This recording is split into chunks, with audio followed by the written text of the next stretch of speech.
Baiklah, kita akan segera mulai untuk kegiatan parenting kita hari ini. Dan kami ucapkan selamat bertemu kembali dan selamat pagi untuk yang terhormat orang tua murid dan untuk Kalitbang kita Ibu Teresia Tridarini yang hari ini menyempatkan untuk hadir di parenting kali ini. Untuk yang berikutnya, Pak Mat. Baik, selamat pagi juga untuk Ibu Cecilia Wirnadi selaku Kepala Sekolah SD Pandu dan juga rekan-rekan guru SD Pandu. Selamat pagi dan salam sehat selalu. Baiklah, kita akan mulai saja dengan menyanyikan lagu Indonesia Raya dan Mars Yayasan Salib Suci. Untuk itu dipersilakan untuk berdiri, semuanya mengikuti lagu di rumah masing-masing. Silakan.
Silakan untuk duduk kembali dan akan kami lanjutkan untuk acara berikutnya. Acara berikutnya apa, Pak Mat?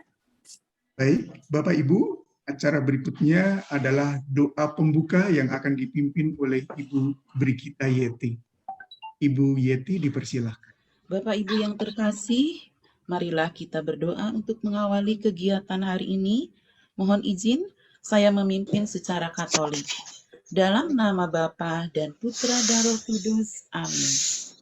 Ya Allah Bapa yang Maha Kudus, pagi ini kami menghampiri hadirat-Mu untuk bersyukur atas penyertaan-Mu sepanjang hari kemarin, sehingga kami dapat bangun dengan sehat walafiat fisik dan mental di pagi ini. Kami percaya bahwa keberadaan kami hari ini bukan karena kuat dan hebat kami, melainkan kuasa dan kekuatan-Mu hari ini juga kami akan kembali bekerja Tuhan. Kami mohon penyertaan utuh dari-Mu agar apapun yang kami lakukan sanggup menyenangkan hati-Mu. Berikanlah kami kecukupan dan jagailah kami agar tidak melakukan tindakan yang merugikan diri sendiri maupun sesama. Bapa, sebentar kami akan melaksanakan kegiatan pemaparan program sekolah dan membuat kesepakatan di dalam PJJ. Kiranya Tuhan saja yang akan menyertai kami sehingga kami dapat memberikan pelayanan yang prima untuk menjadikan putra-putri yang telah Engkau titipkan kepada kami untuk memiliki karakter yang mulia. Terima kasih Tuhan. Kami menyerahkan kegiatan hari ini hanya ke dalam tangan pimpinan Engkau. Kemuliaan kepada Bapa dan Putra dan Roh Kudus, seperti pada permulaan, sekarang, selalu, dan sepanjang segala abad. Amin. Dalam nama Bapa dan Putra dan Roh Kudus. Amin. Terima kasih Bu Gita yang sudah memimpin doa. Oke, nah Pak Mar, kita sekarang mau memberitahukan nih kepada orang tua murid apa saja sih isi dari parenting kita kali ini, karena hari ini ternyata parenting pertama ya Pak Mar ya di tahun ajaran baru ini. Tidak terasa sudah berganti tahun ajaran dan kita sudah memasuki 1 minggu ya Ibu. 1 minggu kita belajar bersama anak-anak dan tiba saatnya kita bertemu kembali di pertemuan parenting awal tahun ini. Oh iya, kita juga mengucapkan selamat bergabung nih Pak Mar untuk orang tua murid kelas 1 sekarang. Iya. Kita bertambah lagi keluarga besar SD Pandunya nih. Keluarga besar SD Pandu, keluarga baru, selamat datang, selamat bergabung. Inilah kami, keluarga besar SD Pandu, ya Ibu Helen. Semoga kita dapat bekerja sama dengan baik ya Pak Maria. Amin, amin. Oke, baiklah untuk berikutnya. Tadi kita sudah menyanyikan lagu dan sudah berdoa. Nah, untuk yang berikutnya kita akan mendengarkan beberapa paparan yang akan disampaikan. Yang pertama dari Kepala Sekolah SD Pandu, yaitu Ibu Cecilia Winarni. Dan yang berikutnya siapa Pak Mar? Ini istimewa Bapak Ibu dan Ibu Helen, Ibu Teresia Tridarini. Kita sapa Ibu Tere, ini adalah Kalitbang dari Yayasan Salib Suci, menyediakan waktu untuk orang tua SD Pandu pada pagi hari yang ceria ini. Nah, yang berikutnya kita juga akan mendengarkan paparan dari seksi kurikulum dan seksi kesiswaan. Oke, setelah itu baru nanti akan breakout untuk berbincang-bincang bersama wali kelas masing-masing. Baiklah Pak Mar, kita akan lanjutkan saja untuk yang berikutnya. Waktu dan tempat Ibu Win selaku Kepala Sekolah SD Pandu, kami persilakan. Baik, terima kasih Pak Mar, Ibu Helen. Selamat pagi Bapak Ibu semuanya, anak-anak yang terkasih. Selamat pagi Bu Tere, selamat datang ini bergabung di SD Pandu. Hari ini kita memang sengaja mengundang Bu Tere karena ada hal baru yang akan kita lakukan pada tahun ajaran baru ini Bapak Ibu. Tadi kalau disampaikan pertama itu saya, tapi ini rupanya di saya itu sebetulnya diawali oleh Ibu Tere. Jadi waktunya saya serahkan dulu ke Ibu Tere, nanti setelah Ibu Tere baru saya akan bersuara lagi gitu. Silahkan mungkin Ibu Tere. Pagi semuanya, salam sehat semuanya. Perkenalkan, saya Teresia Tridarini, biasanya dipanggil dengan Tere, dari Yayasan Salib Suci. Kami dari Yayasan Salib Suci mengucapkan banyak terima kasih kepada para orang tua murid yang sudah sangat luar biasa ya Bu Win ya, pada 1 tahun pandemi ini sudah berjuang menjadi guru-guru hebat di rumah, menjadi orang tua yang sejati benar-benar di saat pada kondisi yang memang semua sedang kita alami. Terima kasih yang sangat luar biasa selama pendampingan di 1 tahun ajaran di saat-saat pandemi di mana anak-anak sekolah online. Tetapi kita masih punya PR yang sama untuk menghadapi pandemi di 1 tahun yang akan datang ini Bapak Ibu, tapi bicara 1 tahun yang akan datang ini bagaimana, tentu akan banyak perubahan ya Bu Win ya, karena kita berefleksi dari hasil 1 tahun yang lalu Bapak Ibu. Tentunya refleksi-refleksi ini juga datang dari para orang tua murid, dari orang tua siswa, sehingga tahun ajaran ini kami akan banyak melakukan perubahan-perubahan. Nanti Bapak Ibu guru akan mempresentasikan apa sih perubahan-perubahan yang akan terjadi. Tapi sebelumnya ya Bu Win ya, saya akan mengajak kesepakatan ini. Kata kunci selalu di setiap sesi pertemuan kita tuh selalu ada kesepakatan ya, menyamakan dulu persepsinya atau berefleksi dulu nih dari sesi-sesi sebelumnya. Izinkan dulu saya share screen dulu ya Bu Win ya. Bapak Ibu orang tua Pandu ini sudah sangat adaptif dengan IT. Wah, luar biasa ya, benar-benar abad 21 ya Bu Win. Anaknya melek IT, gurunya melek IT, orang tuanya juga ikutan melek IT. Karena kalau nggak melek IT, kita akan ketinggalan zaman Bapak Ibu. Emang betul sih Bu Win, sebentar ya Bapak Ibu. Ya. Menti.com, silakan klik kodenya 4838541. Oke, masih 19 kalau tidak salah saya terakhir partisipannya ada 150 lebih ya Bu Win hari ini ya. 178 Bu Tere. Wah, luar biasa. Awal saya tadi lihat 150 langsung naik jadi 170 ya Sekarang lebih. 181. Oh, luar biasa. Harapannya ini bisa setengahnya ya Bapak Ibu bisa mengisi menti.com ini untuk kita sama-sama berefleksi terlebih dahulu dan mencari kesepakatan belajar bareng. Sesinya hari ini tuh sesi belajar Bapak Ibu. Kalau biasanya guru-guru tuh selama bulan Juni kemarin tuh belajar terus untuk mempersiapkan tahun ajaran, dan tahun yang lalu-lalu adalah anak-anak yang belajar. Sekarang juga orang tua tuh juga harus belajar dimanapun, kapanpun usianya itu udah nggak ada lagi batasan ya untuk belajar. Oke, wah banyak ya Bu Win ya, dari 50 yang menjawab mendapatkan pengalaman belajar yang bermakna. Wah luar biasa ini. Wow, keren. Wah, orang tua Pandu sangat luar biasa, sangat keren sekali nih. Oke, wah terima kasih Bapak Ibu yang sudah mengisi ya. Oke, sip 90 ya. Bapak Ibu terima kasih, meskipun di chat saya juga masih bisa melihat ya banyak yang mengisi angka 2. Oke, kita sepakat ya pada kata kunci di sini ya Bapak Ibu orang tua murid, bahwa tujuan belajar anak di sekolah adalah mendapatkan pengalaman belajar yang bermakna. Pegang Bu Win, pegang Bapak Ibu guru, kita sudah sehati nih. Lanjut ya Bapak Ibu ya, menti.com yang berikutnya. Nah, pertanyaan kedua Bapak Ibu masih di link yang sama. Oke, di sini 82 ya, sudah masuk 85. Oke, 82, 83 mengatakan mendapatkan hasil capaian belajar pada kompetensi belajar mendalam.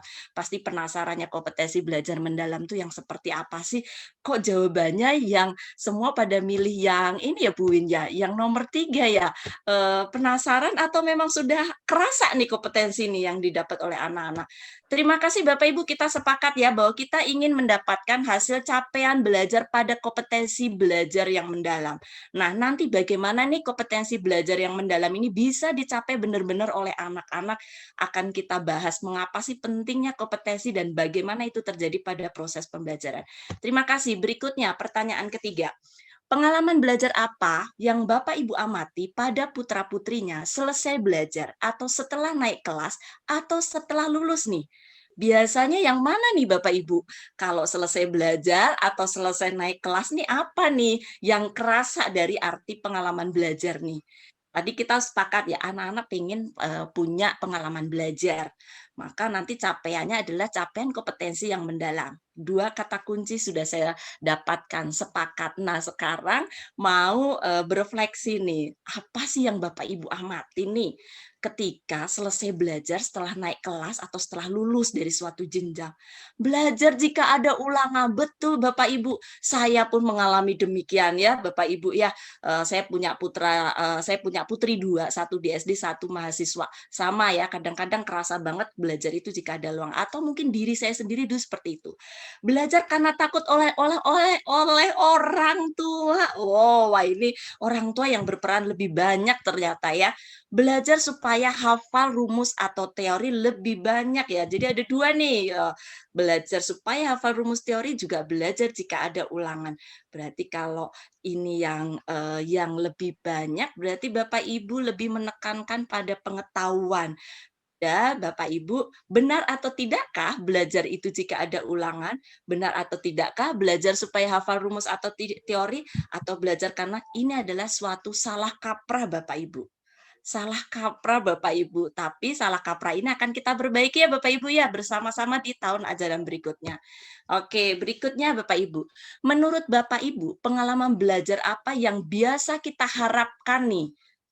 Menurut Bapak Ibu, pengalaman belajar apa yang biasa kita harapkan?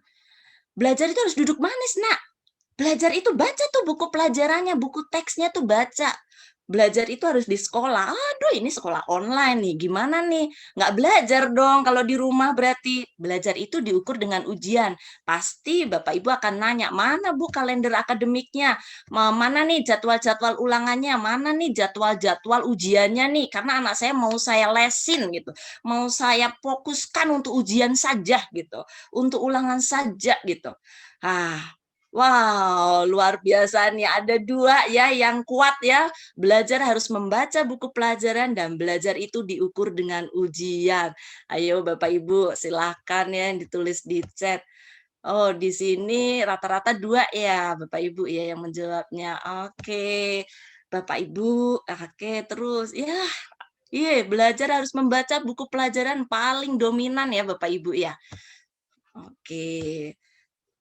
Oke, ya masih lanjut Bapak Ibu. Terima kasih yang sudah mengisi ya Bapak Ibu. Oke, luar biasa Bapak Ibu. Belajar harus duduk manis, apakah itu benar? Belajar harus membaca buku pelajaran saja, apakah itu benar? Belajar itu harus di sekolah, apakah itu juga benar? Belajar itu diukur dengan ujian, apakah itu benar? Kalau menghafal nanti lupa. Saya tanya Bu Win pasti nggak akan bisa nih bicara diferensiasi penurunan matematika Bu Win. Iya, udah lupa Bu Tere sudah belajarnya berapa puluh tahun lalu ya. Iya, karena menghafal itu adalah tingkat pengetahuan paling rendah. Paling rendah ya Bu Win ya, sangat-sangat paling rendah menghafal itu. Nah, berikutnya belajar itu membosankan. Karena apa? Karena belajar itu dipaksa. Kalau belajarnya dipaksa bosen. Tadi peran orang tua yang maksa ya Bu Win ya. Nah, atau peran guru, peran orang dewasa nih yang memaksa untuk kita belajar. Nah, itu salah kaprah. Belajar itu hanya membaca buku pelajaran. Padahal sekarang literasi itu banyak sekali ya Bu Win ya. Kita bisa belajar, para guru ini belajar tidak hanya dari buku saja, tapi dengan dari YouTube. Bapak Ibu guru juga belajar dari kolaborasi antar guru belajar, kolaborasi antar siswa, guru-guru juga belajar. Jadi belajar itu dari mana saja Bapak Ibu. Nanti sesinya orang tua juga sama-sama belajar dari guru, dari orang tua ya, dari anak-anak juga. Belajar itu harus tenang. Tadi belajar itu juga salah ya. Masa duduk manis itu belajar? Lah kalau anaknya sedang praktikum gimana ya Bu Win? Apakah itu belajar atau tidak ya Bu Win ya? Praktikumnya terbatas Bu Tere kalau begitu. Iya, jadi cuman tulis-tulis aja ya Bu Win ya, karena duduk manis gitu, nggak bisa gerak. Padahal Bapak Ibu pasti mengalami ya ketika anak-anak kemarin uji coba, ada yang berusaha untuk mengamati hemat listrik, ada yang harus melakukan percobaan-percobaan tanam menanam, harus ada percobaan penjernih air dan lain-lain ya Bapak Ibu. Itu tidak duduk juga, manis. Kenapa? Ada yang harus masak kemarin juga. Oh, nah ada yang harus masak. Itu tidak duduk manis ya Bu Win ya gitu. Nah, jadi salah kaprah ya Bapak Ibu kalau kita bilang, Bu, anakku nggak bisa duduk diam. Apakah duduk diam itu berarti dia dia belajar? Belum tentu loh gitu. Bisa aja dia main-main nih. Nah, belajar itu harus di sekolah. ternyata salah kaprah ya Bapak Ibu. Dulu mungkin abadnya kita ya Bu Win ya, sekolah itu berarti ada belajar gitu, di rumah nggak belajar gitu. Ternyata belajar itu sekarang Bapak Ibu merasakan bahwa bisa belajar pakai online, belajar itu dengan classroom. Nah, jadi ada sistem belajar ya asinkron dan sinkron Bapak Ibu. Dimanapun kita bisa belajar gitu. Belajar itu diukur dengan ujian tadi Bu Win ya. Pokoknya kalau ada ulangan baru belajar nih. Nah, itu salah kaprah juga Bapak Ibu. Karena kalau belajar hanya untuk ujian, maka kebermaknaannya tidak ada. Nah, mari Bapak Ibu salah kaprah itu kita hapus karena pada kata kuncinya belajar itu adalah proses pengetahuan, proses pelajaran, proses perilaku untuk membuat serangkaian proses pengolahan informasi yang kompleks sehingga anak-anak mampu menghasilkan suatu karya dari hasil belajar tersebut.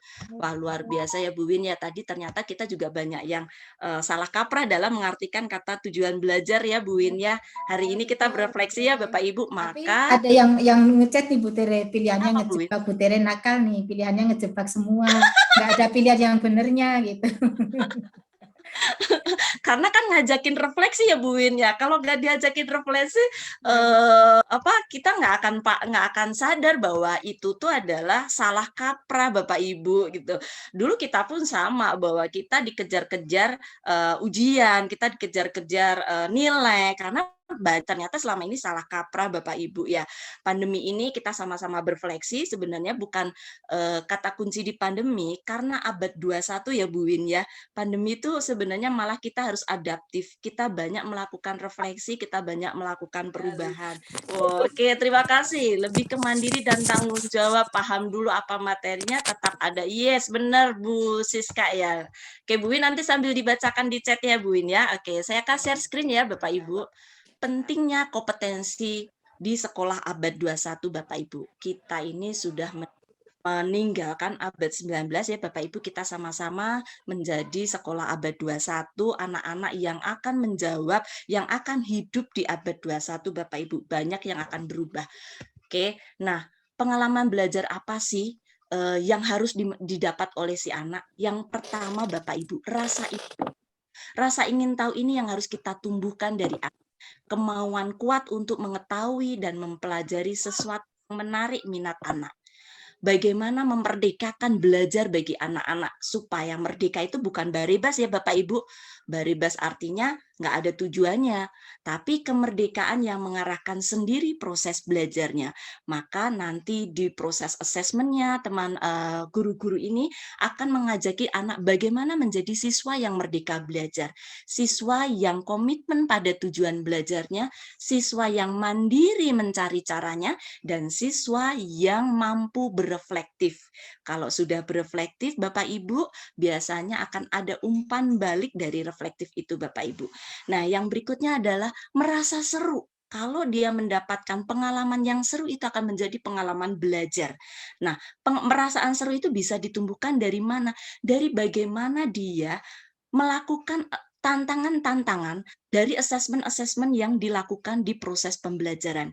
Perasaan tegang yang memicu kemauan belajar ini, bagaimana bentuk penugasan yang akan dia kerjakan, bagaimana dia memilih caranya, ini yang membuat pengalaman-pengalaman belajar serunya, bahkan sampai nanti pun mereka ingat. Contoh yang saya dapatkan dari Pandu waktu kelas 6, anak-anak itu mengikuti ujian sekolah yang luar biasa. Ujian sekolahnya udah bukan, ayo nak, kerjakan soal. Tapi bagaimana dia mendapatkan pengetahuan, kemudian mereka berbicara, saling diskusi dengan pengetahuan-pengetahuannya, sehingga mendapatkan ide-ide.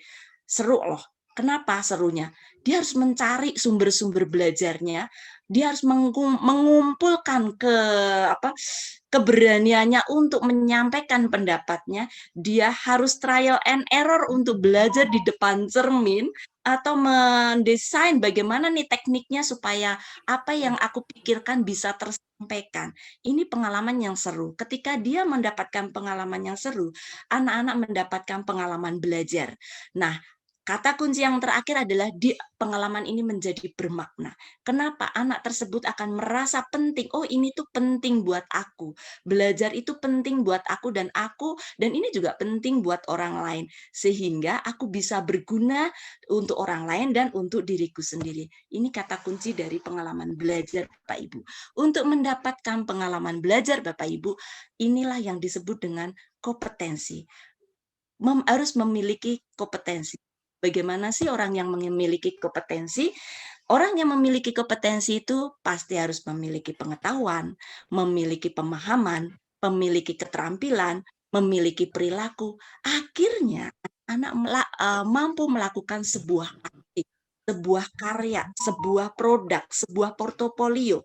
Jadi kalau tadi saya ajak Bapak Ibu berefleksi, masih hafalan, masih nilai akademik, itu ada di level paling bawah Bapak Ibu, di pengetahuan.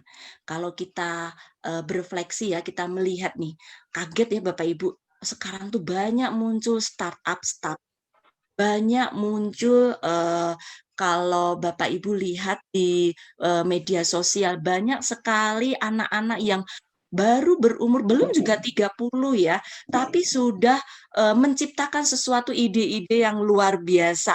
Para mahasiswa ini udah keren-keren Bapak Ibu. Tentunya anak-anak kita nih, yang sekarang nih, harus sudah mulai juga dibekali oleh kompetensi. Capaian belajar kita harus ke kompetensi supaya mereka pun bisa melakukan aksi-aksi yang sangat luar biasa. Bukan satu anak, tapi semua anak, karena kesempatan belajar itu adalah kesempatan untuk semua anak, Bapak Ibu. Nah, maka abad 21 ini yang diperlukan bukan saja pengetahuannya, tapi tadi kompetensi. Bagaimana mencapai kompetensi, tahapannya yang tadi saya sampaikan. Jadi, kadang kita salah kaprah. Salah kaprahnya di mana? Oh, pokoknya yang penting memiliki karakter, berarti itu tuh kompetensi. Tidak, Bapak Ibu. Kadang karakter itu juga suka miskonsepsi buat kita. Dia baik, dia diem, berarti dia memiliki karakter.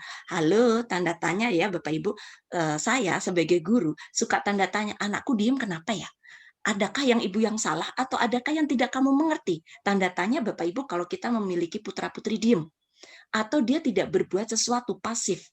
Atau dia nurut saja. Tanda tanya Bapak Ibu. Kenapa? Karena tadi kata kuncinya adalah kompetensi. Kompetensi ini yang harus kita bekali anak-anak untuk menjawab tantangan abad 21, Bapak Ibu. Nah, Bapak Ibu, bagaimana bisa menghadirkan kompetensi ini pada kurikulum sekolah? Nah, capaian-capaian belajar pada kurikulum sekolah yang tahun ajaran kita akan mulai di tahun ajaran ini adalah berorientasi pada kompetensi. Nah, Bapak Ibu, peran orang tua ada di mana nih? Wah, saya sudah bukan lagi jadi guru lesnya. Betul Bapak Ibu. Kalau tadi guru les berarti Bapak Ibu itu masih tadi belajar itu karena disuruh oleh orang tua. Nah, peran orang tua di mana? Apakah menjadi satpamnya anak-anak? Anak-anak kerjain tugas ya. Kalau mama lagi pergi gini-gini, udah. Yang muncul adalah omelan. Nah, padahal untuk mencapai kompetensi ini, peran orang tua berubah Bapak Ibu. Bukan tadi sekedar cuman memberikan tugas, sama dengan peran guru ya, bukan lagi memberikan tugas, memberikan instruksi, bukan lagi yang menjadi satpamnya anak-anak, tetapi satu, memahami tujuan pembelajaran, tujuan belajar anak, kemudian mendorong kemandirian dalam belajar anak. Harus ya Bapak Ibu, kalau udah bicara mendorong kemandirian ini sulit nih, antara egonya kita sebagai orang dewasa dengan ekspektasi kita sebagai orang dewasa dan karakteristik dari si anak tersebut. Nah ini nih kadang-kadang ujian kita sebagai orang dewasa. Yang berikutnya adalah memberikan kesempatan sukses mengatasi tantangan. Ini kadang-kadang yang menjadi banyak salah kaprah di orang tua, orang dewasa ya, orang tua, guru. Kenapa Bapak? Kadang ketika anak itu mengalami tantangan, kita ambil alih. Kita yang mengerjakan supaya cepat selesai tugasnya, supaya kamu bisa ikut apa dan berkegiatan. Tapi anak itu hanya sekedar datang, anak itu hanya sekedar mengikuti perintah. dia tidak akan bisa menciptakan aksi-aksi, mempunyai problem solving sendiri, dia tidak bisa mandiri, dia tidak bisa diajak berpikir logis, sistematis, dan terencana. Kenapa? Karena semua perannya diambil oleh orang tua. Maka, ayo Bapak Ibu, kita beri kesempatan sukses mengatasi tantangan. Gagal itu pasti ada. Kita orang dewasa pun pernah mengalami gagal. Ketika anak-anak gagal, berikan umpan balik berkelanjutan. Kata kunci yang terakhir adalah berikan umpan balik berkelanjutan. Guru pun juga memberikan umpan balik berkelanjutan di setiap penugasan. Kita sebagai orang dewasa pun juga harus memberikan umpan balik berkelanjutan. Seperti apa ya umpan balik berkelanjutan? Bapak Ibu, kalau anak-anak melakukan kesalahan, biasanya tuh kita tuh suka kamu ya gitu, atau enggak ceples atau apa ya, biasanya banyak komentar-komentar yang membuat anak itu sakit, luka. Nah, tapi kalau kita sedang menghadapi seperti itu, tarik napas dulu, exhale inhale gitu ya Bapak Ibu ya. Nah, terus udah gitu baru kita tanya, mengapa nak kamu kok malah main game, bukannya ikut belajar, coba kamu ceritakan. Nah, gali anak itu Bapak Ibu. Ketika kita gali, itu berarti Bapak Ibu sudah memberikan umpan balik berkelanjutan. Buat apa sih umpan balik? Buat anak itu sadar bahwa dia sudah melakukan kesalahan. Jadi, kesadaran itu dimunculkan dari anak-anak, bukan karena tuntutan orang dewasa, Bapak Ibu. Luar biasa ya, PR-nya berat. Nah, diharapkan nanti aksi-aksi dari siswa-siswa abad 21 ini mampu membuat suatu karya, mampu membuat suatu produk bukan karena tugas atau instruksi guru, tetapi karena bekal-bekal kompetensi yang didapat dari anak pada setiap proses pembelajarannya. Aksi apa yang bisa dibuat? Tentunya aksi yang bermanfaat bagi siapa? Bagi temannya, bagi keluarganya, bagi sekolahnya, dan bagi masyarakat. Luar biasa ya kalau ini keren ya, ini tercapai. Saya yakin Bu Win, anak-anak ini mampu menjadi startup di berapa tahun lagi ya Bu Win? 10 tahun lagi kayaknya ya Bu Win. Luar biasa Bapak Ibu orang tua. Saya berharap kita sama-sama ya Bu Win ya untuk pada posisi capaian kompetensi. Begitu Bu Win penyampaian saya, semoga bisa menghantarkan teman-teman nanti, Bapak Ibu guru menyampaikan bagaimana desain-desain pembelajaran, assessment yang akan mengarah kepada capaian-capaian kompetensi. Baik, terima kasih Bu Tere, luar biasa. Ini kalau diistilahkan Mas semuanya daging gitu ya, isi semua gitu. Jadi ini membuka kita semua ya Bapak Ibu. Bu Tere mengantar kita untuk ke pemahaman belajar abad 21 yang berbeda, yang tadinya hanya menekankan nilai, menekankan ranking, menekankan materi, rumus, hafalan. Sekarang kita mencoba untuk mengarah pada kompetensi. Nah, kompetensinya itu akan diterjemahkan seperti apa? Saya di sini akan mencoba Bapak Ibu untuk sharing apa yang dilakukan SD Pandu dalam rangka ingin mewujudkan merdeka belajar itu. Karena tadi kan di pertama itu orang tua harus memahami tujuan ya.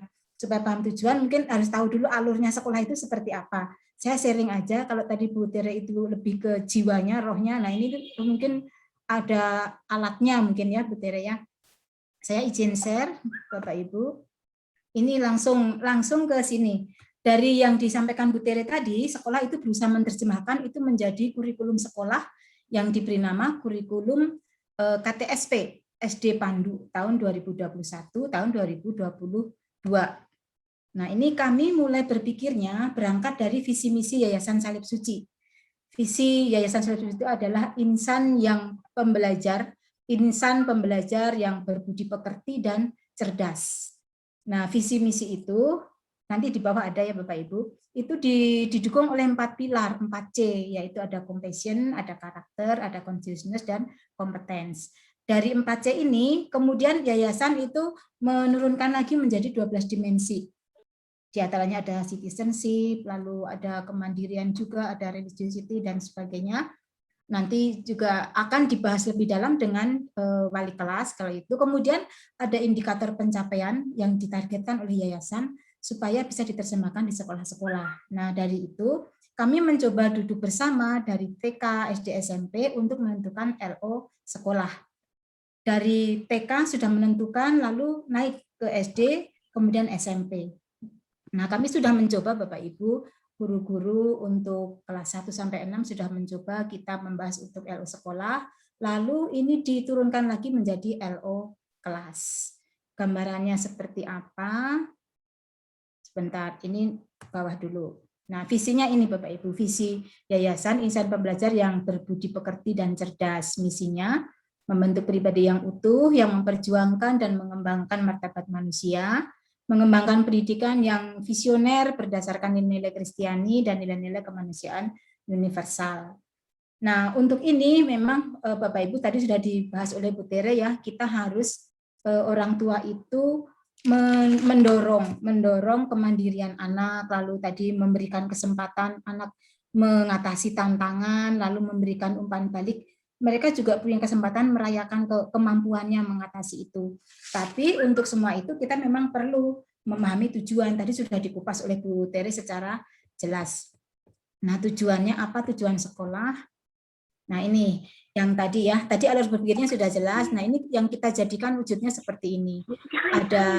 Ada visi yayasan itu Insan Pembelajar tadi yang berbudi pekerti dan cerdas. Lalu core value-nya kita ambil, ini yang kelihatan C1, tapi ke bawah itu ada C1, ada compassion, ada sampai 4 ya Bapak Ibu. Ada compassion, ada karakter, kemudian consciousness, kemudian kompetens. Nah, ini dimensinya Bapak Ibu. Dari 4C tadi diturunkan menjadi 12 dimensi. Ini ada citizenship, lalu caring for others, lalu communication, lalu spirituality and religiosity, kemudian komitmen, mandiri, critical thinking, kolaborasi, kemudian self-regulated learner, kemudian creativity, computational thinking, dan innovation. Dari sini kemudian yayasan memberikan target indikatornya. Nanti anak-anak salib suci itu harus punya ini loh, dari citizenship-nya itu punya sikap kewarganegaraan, punya sikap persatuan, punya sikap toleransi. Kemudian dari caring for other-nya punya kepedulian terhadap sekitar, lalu punya cinta kasih. Dari communication, mendengarkan aktif, menyampaikan pendapat dengan tepat, memberikan umpan balik positif, dan seterusnya. Bapak Ibu, kalau kita lihat ini, semua ini adalah bukan rumus ya Bapak Ibu, bukan rumus, bukan hafalan, tetapi semua ini adalah kompetensi. Harapannya seperti itu. Maka ini kami turunkan ke TK dulu. Oh, TK itu citizenship-nya dari compassion ya, citizenship-nya itu adalah kewarganegaraannya, sikap hormat terhadap lambang negara. Nah, SD itu punya sikap nasionalisme. Sikap nasionalisme itu dari SD akan diterjemahkan di masing-masing jenjang, masing-masing level. Nanti Bapak Ibu akan bersama dengan para wali kelas akan seperti apa sih di kelas 1. Itu nih yang kelihatan kelas 1 ya. Itu sebetulnya itu memanjang sampai kelas 6. Kita sudah menyusun semua dan Bapak Ibu kalau lihat di situ tidak ada rumus-rumus, tidak ada materi, tetapi itu berupa kompetensi. Tapi tadi juga disampaikan Bu Tere, apakah kalau kita hanya mengejar kompetensi artinya pengetahuan tidak penting? Penting Bapak Ibu. Supaya bisa mencapai ke kompetensi, anak itu perlu pengetahuan, perlu pemahaman sehingga dia bisa terampil, lalu punya perilaku sampai akhirnya bisa melakukan aksi atau menghasilkan produk. Nah, nanti tujuan per kelasnya akan disampaikan oleh wali kelas supaya Bapak Ibu pas. Kalau disampaikan sekarang kan ada kelas 1 sampai kelas 6 berbeda-beda. Jadi supaya lebih banyak nanti Bapak Ibu berdiskusi dengan wali kelas. Dari saya itu rupanya Bu Tere dan juga Bu Helen Makmar bisa dikembalikan karena tentang tujuan semua sudah dibahas oleh Bu Tere. Terima kasih banget Bu Tere, luar biasa. Ini Bu Tere itu dulu juga mengajar di SD Pandu loh Bapak Ibu. Waktu itu wali kelas 4 ya Bu Tere, pernah wali kelas 3, pernah wali kelas 4, tetapi Bu Tere itu rupanya melejit itu dia naik tangganya melejit sampai akhirnya ke yayasan menjadi di Litbang Yayasan Salib Suci, Kepala Litbang Yayasan Salib Suci. Terima kasih Bu Tere untuk membantu kita semua untuk mengembangkan, membantu anak-anak itu belajar yang lebih bermakna. Terima kasih, saya kembalikan ke Bu Helen dan Pak Mar, mangga. Terima kasih juga Bu Win dan Bu Tere yang sudah menyampaikan pemaparan yang akan membawa sekolah kita menuju sekolah abad 21. Oke, sekarang semoga orang tua murid tidak ini ya masih mau mendengarkan penjelasan ya, karena masih banyak nih paparan yang akan disampaikan. Oke, nah untuk berikutnya Pak Mar. Baik, Bapak Ibu, Apa ini nih? lebih teknis ini dari Ibu Nia selaku si kurikulum SD Pandu akan menyampaikan paparan dan program-programnya. Ibu Selamat Nia. pagi, Bu Helen, Pak Mar, terima kasih atas kesempatannya. Selamat pagi, Bapak Ibu, orang tua murid yang terkasih. Selamat pagi, Bu Tere. Berjumpa di acara kami hari ini ya. Terima kasih untuk pemaparannya. Bapak Ibu yang terkasih, untuk saya di bidang kurikulum tidak akan memberikan banyak sekali program. Saya hanya ingin memperjelas kembali, khususnya dalam penggunaan MSIS. Nah, MSIS itu kan sistem manajemen sekolah yang digunakan oleh SD Pandu sudah sekarang untuk memasuki tahun ketiga. Kendala-kendala masih saja ada yang terjadi. Nah, biar kendala-kendala itu tidak sering muncul di perjalanan, saya akan memberi paparan sedikit, terutama untuk ini ya, untuk orang tua murid dan siswa baru kelas 1 gitu ya. Nanti juga akan kami berikan panduan tutorial untuk saat login ke MSIS tersebut. Kenapa? Kita bertitik tumpunya juga kepada MSIS karena segala macam informasi yang kami berikan tentang perkembangan anak didik, perkembangan sekolah, itu semuanya bermuara ada di MSIS Bapak Ibu. Komunikasi kita terhadap anak-anak juga ada di situ. Hasil karya anak-anak juga sekarang sudah mulai dimunculkan di MSIS ya Bapak Ibu ya. Jadi kalau bisa nih, kami menyarankan, kalau bisa ya harus bisa ya Bapak Ibu, tetaplah berkomunikasi, mendapatkan informasi dari sekolah itu menggunakan MSIS yang sudah diberikan akunnya. Baik, saya izin share dulu. Langkah-langkah apa sih yang harus dilakukan di saat kita akan login dan tidak akan gagal gitu ya? Karena kan memang bolak-balik nih Bapak Ibu, di saat ingin masuk login ke MSIS itu masih menggunakan email dari pribadi ya, padahal sekarang emailnya itu adalah khusus untuk MSIS, tidak menggunakan email pribadi, sudah dibuatkan kecuali Bapak Ibu tahap pertama itu login dulu menggunakan akun yang dari MSIS, baru mengganti dengan email pribadi dari Bapak Ibu sendiri. Jadi yang pertama nanti sekolah akan memberikan akun masing-masing berdasarkan data pribadi dari setiap anak atau orang tua. Tidak boleh diberikan akun tersebut kepada orang lain ya. Menjadi email pribadi, jangan lupa ya Bapak Ibu, jangan lupa nanti gilirannya sudah berpindah ke sini suka ganti handphone atau suka ganti device yang lain, Bapak Ibu lupa kembali lagi ke yang lama ya pasti tidak akan bisa. Jadi kalau ingin mengganti setidaknya Bapak Ibu harus ingat dan tersimpan.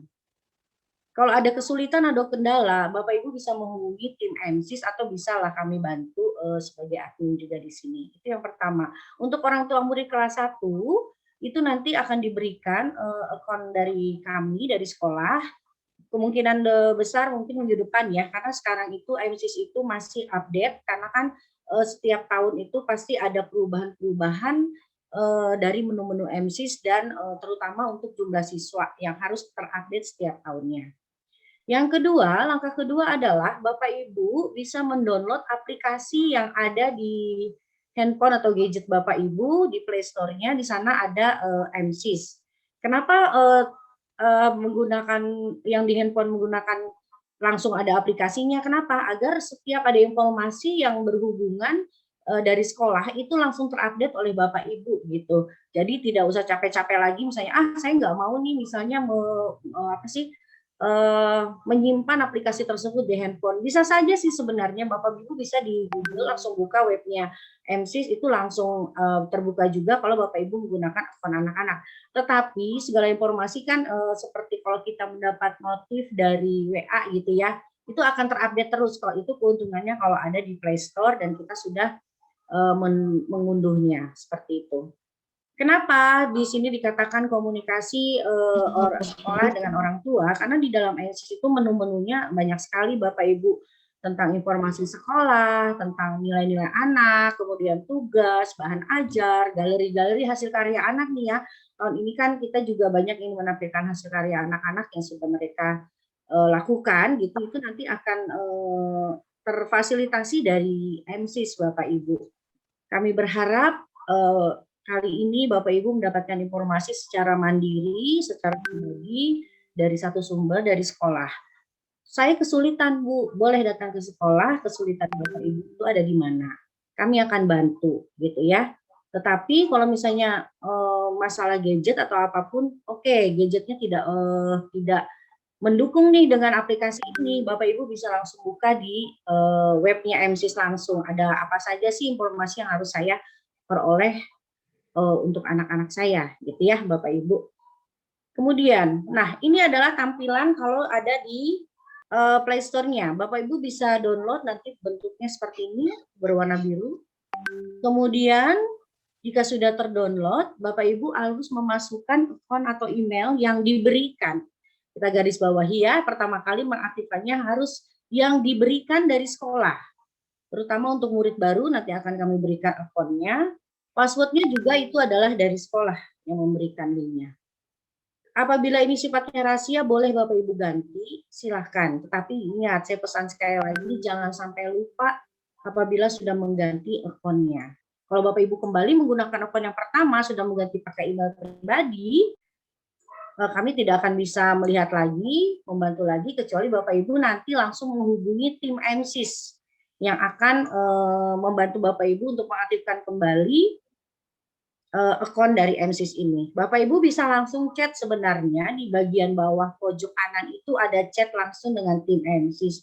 Kadang kendalanya Bu tidak langsung direspon, ya mungkin banyak sekali MSIS ini timnya sangat banyak sekali bekerja sama dengan sekolah-sekolah lain, mungkin memerlukan waktu tidak langsung ya. Kalau mereka tidak ada chattingan yang lain, biasanya langsung mereka respon. Kemudian yakinkan alamat emailnya sudah sesuai, baru Bapak Ibu bisa klik. Ya, biasanya kan kita kalau pakai handphone tuh suka tipe gitu ya. Nah, yakinkan dulu, dicek berkali-kali untuk email dan passwordnya. Baru Bapak Ibu bisa login. Nah, kalau di web biasanya munculnya seperti ini Bapak Ibu. Tampilannya besar. Itu juga bisa langsung sign in di sana. Prosesnya bagaimana? Sama saja. Ya. Nah, inilah tampilan kalau ada di web. Itu akan munculnya seperti ini menu-menunya. Ada beranda, ada pengumuman, ada kalender, ada kehadiran anak-anak, ada bahan ajar, ada nilai, ada tugas, rapot, dan galeri. Nah, di galeri ini Bapak Ibu bisa melihat hasil karya dari anak-anak yang akan diupload oleh Bapak Ibu guru. Ini ya tampilan kalau menggunakan handphone yang ada di Play Store-nya. Seperti ini. Nanti ada notifikasi kalau ada informasi dari sekolah akan muncul. Bagaimana kalau anak saya itu 2 Bu di SD Pandu? Bisa Bapak Ibu, di sini akan muncul, tampilan pertama itu akan muncul, klik di sini, ada tanda panah putih ya, itu nanti Bapak Ibu akan update untuk siapa, atau kakaknya atau adiknya, tinggal klik namanya saja. Oke, mungkin itu saja Ibu Helen paparan dari saya. Kami berharap Bapak Ibu dapat menggunakan fasilitas ini dengan baik secara mandiri. Kalau ada informasi, kesulitan atau apapun, kami pihak sekolah bisa membantu.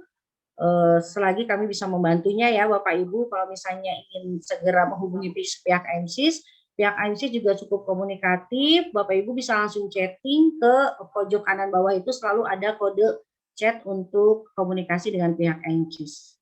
Mungkin itu saja Ibu Helen, Pak Mar, terima kasih.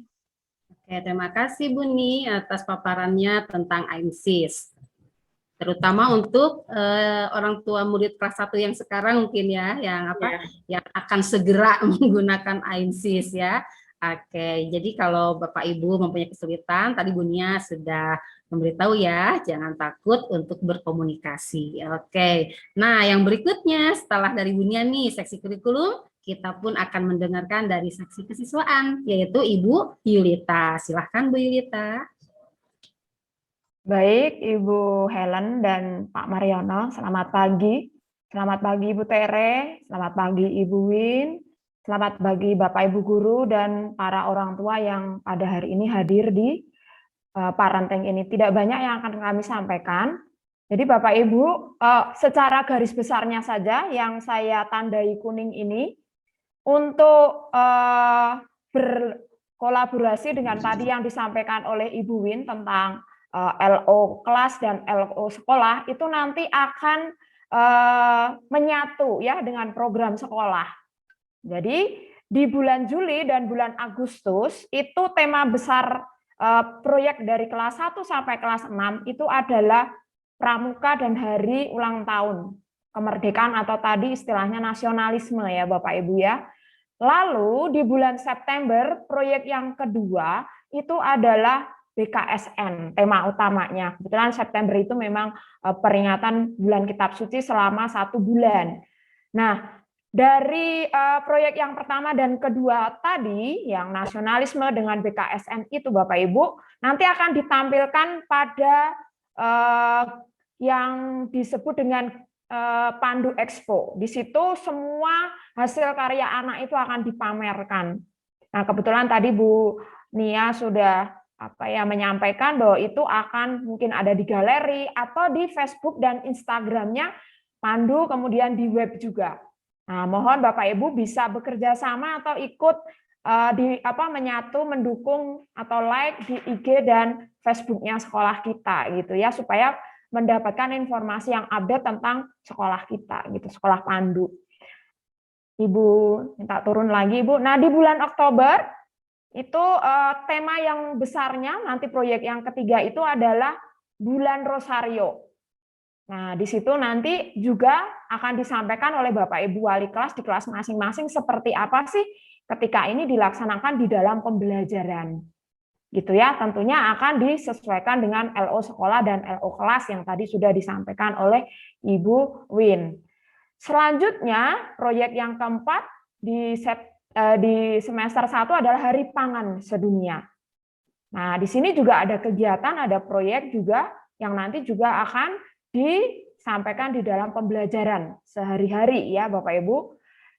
Kemudian sepanjang semester 1 itu akan kita tutup kegiatan itu dengan gebiar. Itu tema yang kelima.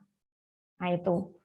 Proyek-proyek besar di semester 1 tadi yang sudah saya sampaikan, yang pertama kembali ya HUT RI, BKSN, Rosario, Hari Pangan Sedunia, lalu kita tutup dengan gebiar.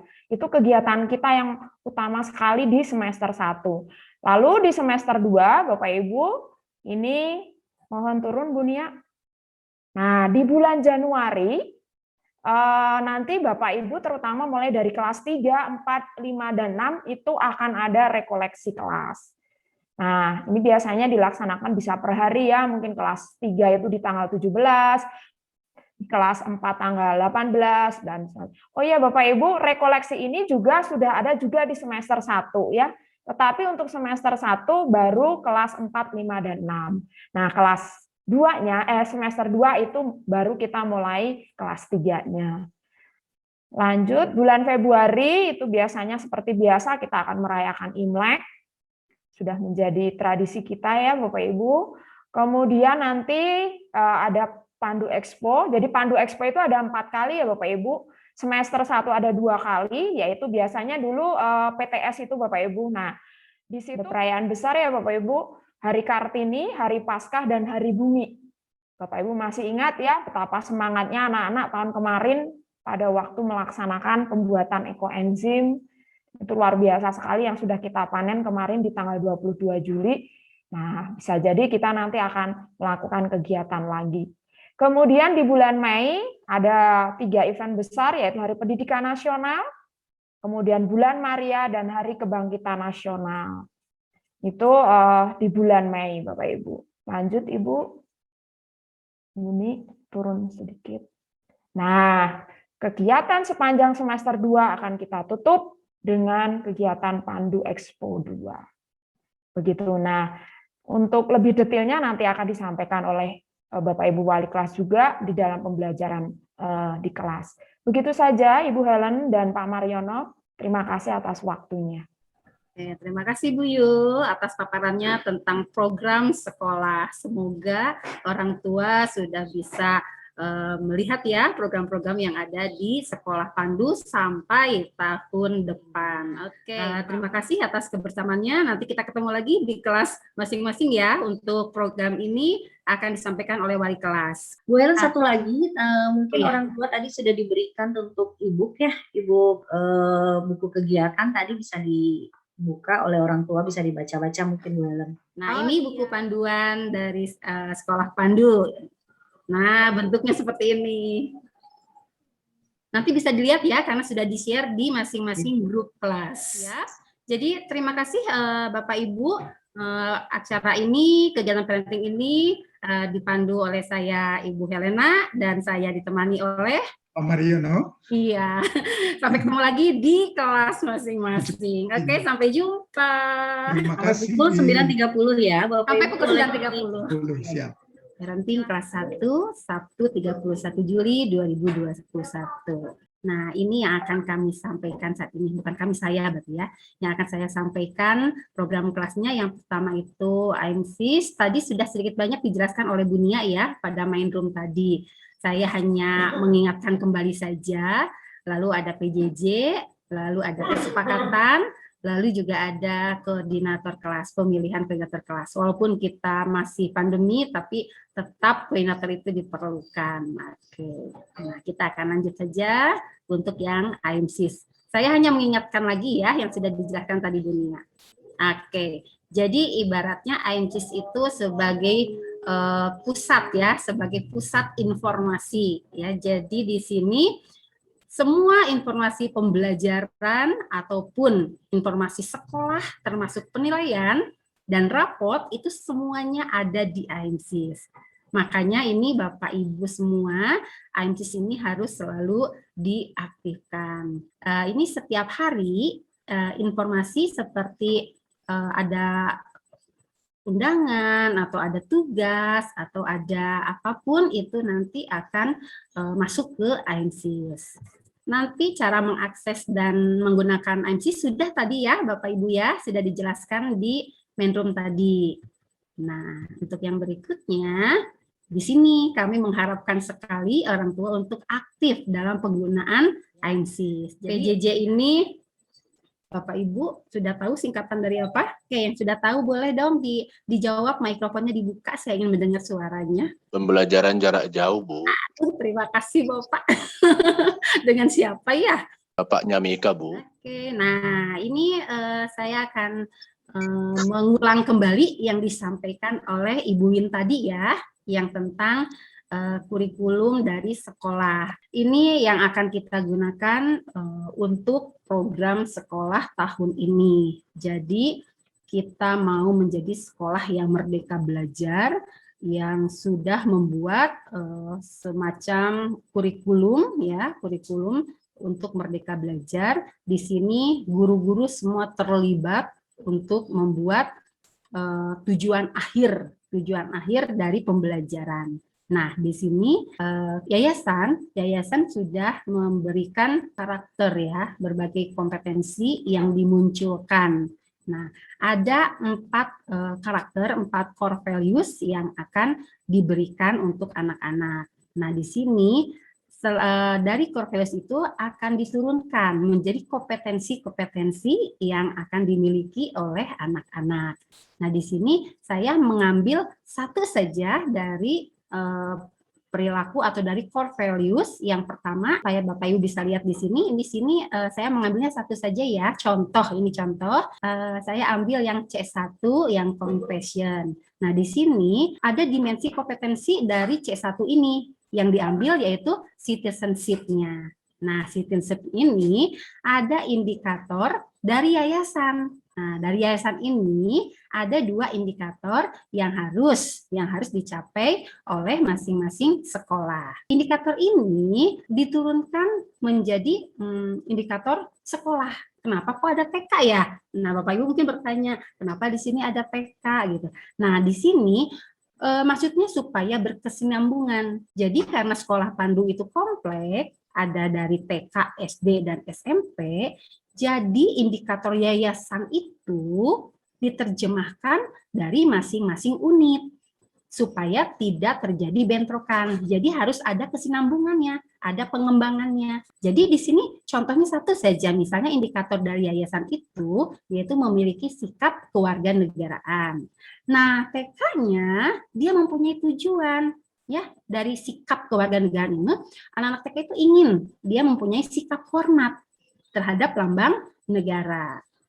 Nah, jadi untuk TK dia mengambilnya lambang negaranya.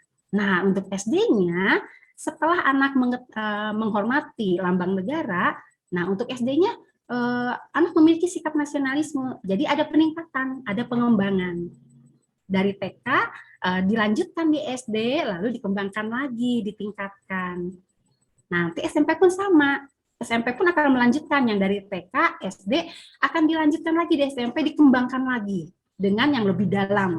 Kita lihat anak-anak kelas 1 itu kan ibaratnya baru masuk ke jenjang SD, jadi kami mengambil sikapnya dulu deh, sikap salah satu aja tentang upacara gitu. Nah, nasionalisme kan upacara itu juga sebagai salah satu bentuk ya, bentuk rasa nasionalisme. Jadi kami ambil sikapnya dulu, hikmat ketika mengikuti upacara bendera atau apel atau menyanyikan lagu kebangsaan. Nah, di sini makanya waktu minggu pertama yang sudah berjalan, mengapa saya mengajak anak-anak untuk menonton video upacara? Ya ini karena berdasarkan dari sini gitu. Nanti di sini saya menggali informasi, menggali pengalaman mereka tentang upacara, tentang sikap-sikapnya gitu. Mungkin ada orang tua juga ya yang kemarin ikut mendampingi pada waktu pembelajaran selama minggu ini ya, mungkin ada yang mendampingi dan tahu ya kemarin pembelajarannya tentang apa. Nah, di situ jadi kita menayangkan video upacara karena apa? Karena mereka kan tidak dapat mengikuti upacara secara langsung. Jadi saya putarkan video upacaranya supaya apa? Supaya mereka bisa melihat sikap apa sih sebetulnya yang muncul kalau misalnya mengikuti upacara bendera, dan ternyata hasilnya luar biasa. Mereka pun pernah bercerita pengalaman dia mengikuti upacara pada waktu di TK. Gitu. Untuk yang berikutnya, ini jadwal PJJ yang tadi dituangkan ke dalam pembelajaran. Nah, ini saya ambil dari jadwal PJJ minggu ini ya, Bapak Ibu ya, mungkin Bapak Ibu juga sudah tahu ya, sudah mendownload, saya sudah share juga. Nah, ini untuk jadwal ini memang kami buat selama 1 minggu. Tujuannya untuk apa? Ya, supaya Bapak Ibu juga tahu pembelajaran selama 1 minggu itu apa saja. Lalu kalau ada persiapan, kalau ada perubahan, kalau ada perlu apapun, jadi Bapak Ibu sudah tahu, sudah bisa menyiapkan sebelumnya. Jadwal PJJ ini nanti akan dikirimkan melalui AIMSIS. Ya, nanti Bapak Ibu bisa downloadnya atau bisa lihatnya di AIMSIS masing-masing. Nah, ini tentang pembiasaan karakter.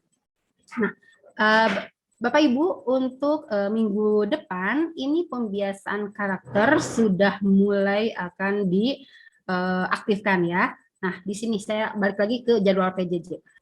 Nah, di sini sudah diberikan poin-poinnya ya untuk religi itu apa, untuk pola hidup bersih atau disebut PHBS, pola hidup bersih dan sehat itu contohnya apa saja. Lalu ada juga poin membantu orang tua itu contohnya apa saja. Nah, di sini ada apel atau ada morning spirit atau ada literasi ya di bawahnya. Nah, saya akan jelaskan untuk yang pendidikan karakter atau pembiasaan ini. Nah, Bapak Ibu, minggu depan akan mulai diaktifkan absen dan pendidikan karakter dalam bentuk Google Form. Ya. Nanti setiap hari atau bisa juga mingguan, nanti linknya akan dikirim. Nanti Bapak Ibu di situ tinggal mengisi nama anak, kelas, lalu pendidikan karakter atau pembiasaan apa yang dilakukan oleh anak. Tinggal memilih, memberi centang atau memberi jendol di situ. Ya, itu harian.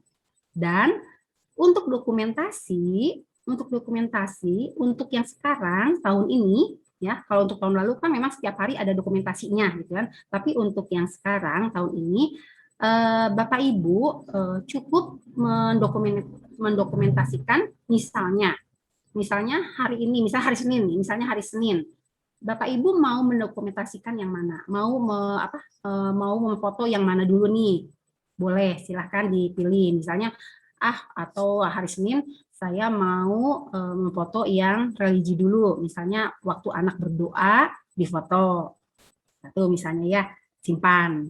Lalu besoknya nih hari Selasanya mau yang ini dulu aja, yang membantu orang tua, misalnya anak sedang mencuci piring misalnya ya, sedang mencuci piring atau membereskan tempat tidur, sama ibu atau bapak foto. Nah, sekarang untuk jadwal seragam, mungkin bapak ibu sekarang masih belum ada seragamnya ya, masih belum diambil. Tapi saya akan menginformasikan dulu jadwal seragamnya kalau memang sudah diberikan atau sudah dibagikan. Nah, hari Senin anak-anak memakai putih merah. Lalu hari Selasa, hijau komplek ini namanya seragam sekolah. Sedangkan hari Rabu menggunakan batik, hari Kamis itu baju adat Sunda, dan hari Rabu itu menggunakan kaos olahraga, kaos dan celana olahraga. Apa sih kegiatan literasi itu? Literasi itu tidak hanya membaca saja ya, Bapak Ibu ya, yang seperti kita tahu, misalnya literasi itu anak disuruh membaca saja, tidak, tapi bisa juga menyimak video ya, itu salah satu bentuk literasi juga.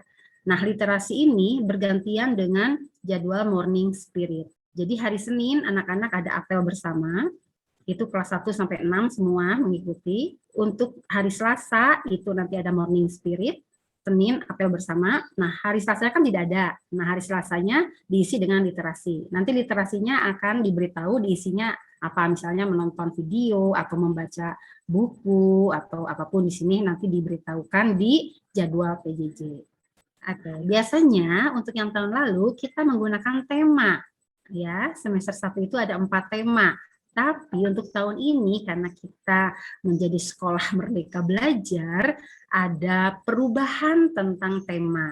Untuk tema di sini ada semester 1 kita punya 5 tema. Tapi tema ini kita menggunakan program sekolah yang tadi sudah diinformasikan oleh Bu Yulita tadi ya tentang program sekolah. Nah, sekarang kita akan lanjutkan untuk pengumpulan tugas nih Bapak Ibu nih. Pengumpulan tugas jangan lupa untuk selalu memberikan identitas ya, berupa nama, kelas dan nomor absen. Oke. Nomor absennya pasti sudah tahu ya Bapak Ibu ya. Kemarin kami sudah share daftar kelas. Nah, di sini tugasnya diberikan sesuai tagihan. Nanti Bapak Ibu untuk pengumpulannya pun nanti akan diberi waktu. Nah, dilihat nanti waktu yang diberikannya, deadline-nya itu sampai kapan. Pasti kami akan memberikan waktu untuk mengumpulkan. Dan bila pun Bapak Ibu ada yang sudah tahu nih, misalnya untuk tugas ini deadline-nya hari ini ternyata belum bisa untuk mengumpulkan. Karena ada kendala misalnya dari waktu gitu kan, Bapak Ibu boleh hubungi kepada wali kelas ataupun guru mata pelajaran yang bersangkutan, atau boleh misalnya menghubungi wali kelas untuk minta tolong misalnya ke guru pelajaran, informasikan saja misalnya untuk anak ini nanti ada terlambat mengumpulkan karena misalnya apa, karena saya pulang sore misalnya, jadi bisa membukanya malam. Silakan Bapak Ibu, yang penting ada komunikasi. Oke, nah sekarang untuk penilaian, apa saja sih yang dinilai? Ada spiritual, ada sosial, ada kognitif. Ya, kognitif ini berarti semacam tes ya, pengetahuan dan juga keterampilan. Nah, spiritual ini berhubungan dengan agama. Ya, keagamaan. Di sini misalnya ada berdoa, bersyukur, nanti ini yang menilai adalah guru agama.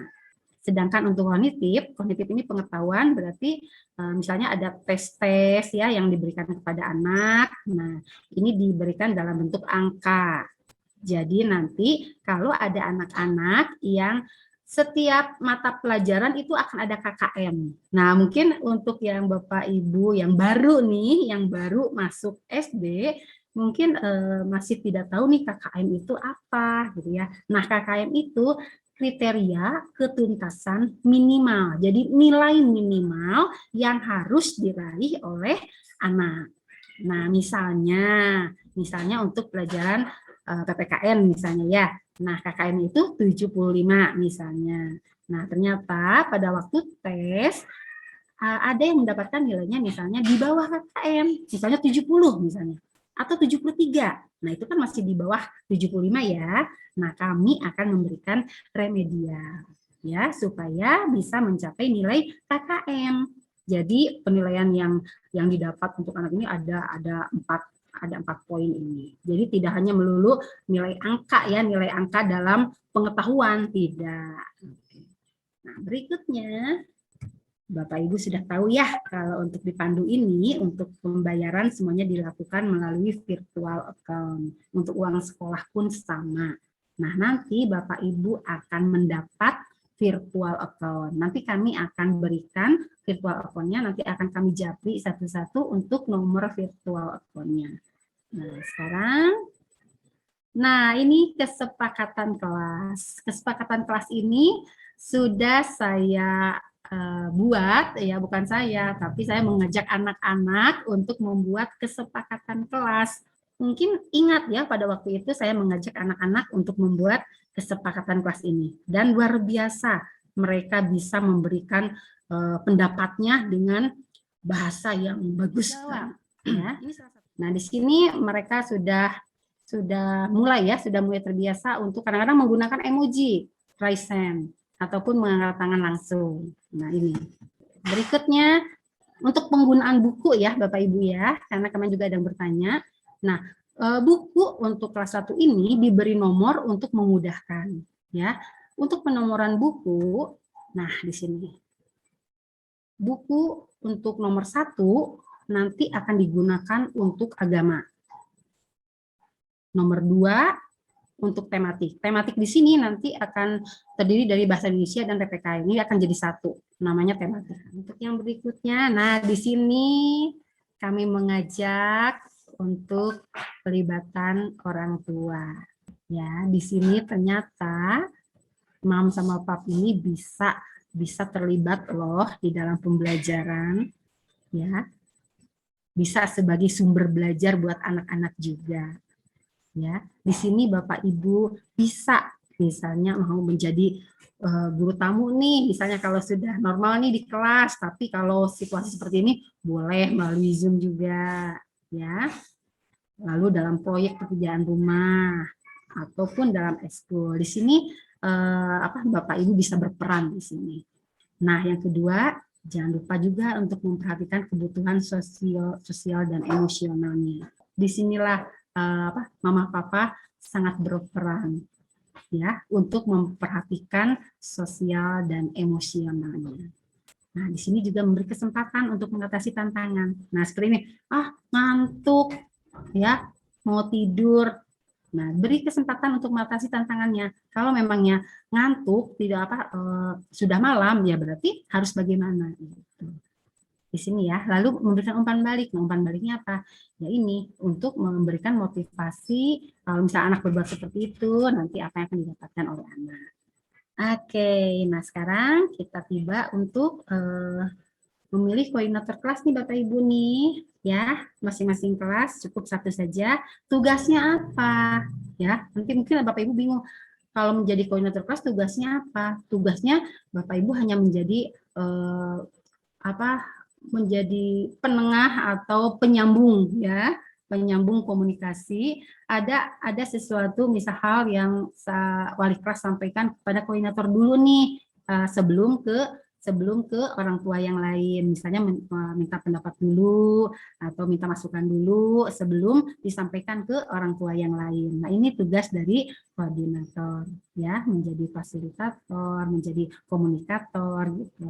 Nah, ini kami harapkan sekali dari peran aktif Bapak Ibu untuk mau menjadi koordinator. Aduh, Ibu saya nggak bisa, bukan masalah bisa atau tidak bisa ya. Ini hanya jadi tempat-tempat untuk kami sebagai wali kelas ya, untuk mengajak ngobrol koordinator sebelum misalnya ada proyek atau ada kerjasama sebelum disampaikan ke orang tua semua gitu maksudnya. Saya percayakan ya untuk kemajuan kelas 1 ini kepada Ibu Rosa dan Ibu Nana ya. Semoga kelas 1 semakin jaya, semakin maju ya. Kita sama-sama kerjasama. Dan juga perlu dukungan dari semua orang tua murid kelas 1. Oke? Nah, berarti sudah sah ya untuk pemilihan koordinator ini. Terima kasih Ibu Rosa dan Ibu Nana kesediaannya. Oke, berarti kita bisa lanjutkan nih kalau begitu. Kita bisa lanjutkan. Oke. Nah sekarang kita buat kesepakatan orang tua yuk. Tadi kan sudah terbentuk nih koordinatornya. Nah sekarang kesepakatannya kira-kira mau apa nih? Misalnya bersedia untuk mengikuti kegiatan atau untuk mendukung program sekolah atau bagaimana nih? Silahkan. Ayo ada yang memberikan pendapat untuk kesepakatan orang tua nih untuk kemajuan kelas kita nih. Oke tadi ya Ibu Rosa Ibu Nana tadi mengajak untuk kerjasama ya, berarti saya masukkan ke sini ya. Oh ya, boleh Bu, kerjasama dan dukungannya Bu. Iya oke, mengajak kerjasama. Mungkin minta tolong buat orang tua bisa aktif melihat informasi-informasi yang ada baik dari guru maupun koor, jadi biar lebih up to date gitu infonya. Berarti aktif dalam mencari informasi. Jadi saling berbagi gitu ya? Ya betul Bu Ellen. Aktif dalam mencari informasi untuk saling berbagi gitu ya? Iya. Gitu ya. Oke, nanti kalau ada yang mau ditambahkan boleh Bapak Ibu misalnya punya nih baru kepikir nih, oh harusnya begini, boleh disampaikan ke koordinator atau boleh sampaikan ke saya, oke? Nanti bisa saya tambahkan di sini ya. Oke, terima kasih. Nah, akhirnya selesai juga kegiatan parenting kita hari ini. Apakah ada pertanyaan sehubungan dengan apa yang menjadi kendala atau ada yang memberi masukan? Mumpung kita bertemu di sini, silahkan kami beri waktu sebentar paling ya, karena sekarang sudah pukul 10.15. Oke, kalau tidak ada berarti kita tutup. Bapak Ibu yang sudah setia nih sampai akhir kegiatan parenting hari ini, walaupun waktu kita molor ya dari undangan ya, tapi ini berdasarkan antusias dari Bapak Ibu juga sampai pemilihan koordinator pun dapat berjalan walaupun dia, tapi terima kasih atas kesediaan Ibu Rosa dan Ibu Nana untuk menjadi koordinator kelas 1 tahun ini ya. Semoga semuanya dapat berjalan dengan lancar, Bapak Ibu yang lain pun bisa saling kerjasama. Oke, baiklah, terima kasih. Kita akan akhiri ya Bapak Ibu ya. Terima kasih untuk kesempatan kali ini. Kita akan akhiri dengan doa. Tadi dibuka di main room, berarti doa akhir kita tutup di sini. Barangkali yuk Papa Mama yang mau pimpin doa. Anak-anaknya pada berebut loh memimpin doa. Coba sekarang Mama Papanya coba saya mau lihat berebut tidak nih. Ya boleh Bu, tapi saya nggak face full ya Bu, soalnya lagi nggak enak badan sebenarnya. Oh, pede. Oke, Mama Viro, terima kasih. Silakan. Ya. Saya akan berdoa dengan agama Katolik. Mari kita satu dalam doa. Dalam nama Bapa dan Putra dan Roh Kudus. Amin. Ya Allah Bapa Maha Kudus, terima kasih kami panjatkan kehadirat-Mu karena saat ini kami dapat kumpul bersama orang tua yang lain untuk mendengarkan informasi yang sudah berkenan memberikan penjelasan. Semoga kami dapat memberikan dukungan dan membantu anak-anak dalam pembelajaran jarak jauh. Tuhan, semoga juga paru orang tua yang lain dan anak-anak pada khususnya Kau mau berikan kesehatan senantiasa selalu supaya aktivitas kami dapat berjalan dengan baik.